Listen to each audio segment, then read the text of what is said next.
राज्यभरातील शेतकऱ्यांसाठी आज 10 मे आजच्या महत्त्वाच्या झटपट ठळक बातम्या आणि शेतकऱ्यांसाठी अतिशय महत्त्वाची आणि दिलासा देणारी देखील बातमी आलेली आहे। ती पाहण्यासाठी या व्हिडिओला नक्की शेवटपर्यंत पहा। शेतकऱ्यांसाठी पहिलीच महत्त्वाची बातमी, खरीप हंगामासाठी वाढीव कर्ज देण्याची शेतकऱ्यांची मागणी। आगामी खरीप हंगामासाठी शेतकऱ्यांना वाढीव पीक कर्ज दिले जावे अशी मागणी शेतकऱ्यांकडून केली जात आहे। हरभरा दर गडगडले, आयात शुल्क माफ केल्यामुळे बाजारात हरभरा दर गडगडले।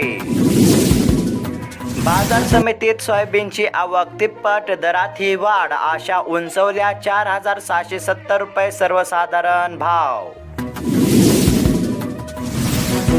लसणाला महागाईचा तडाखा, दर गेला 320 रुपये किलोवर। रोगांमुळे 31 लाख कोटींच्या पिकांची दरवर्षी नासाडी, कीटकनाशके न वापरल्याने 30% पीक वाया। हेक्टरवरून एकरभर अन् गुंठ्यावर आले जिल्ह्यातील 74% शेतकरी। भूधारणा घटली, अल्प अत्यल्प शेतकऱ्यांचा वाढला टक्का, प्रशासनाची माहिती। 7 महिन्यात होणार 15 लाख मेटन कांदा निर्यात। JNPT बंदरात तांत्रिक कारणास्तव अडकला 100 कंटेनर कांदा। 56 कोटींचा कांदा परदेशात रवाना।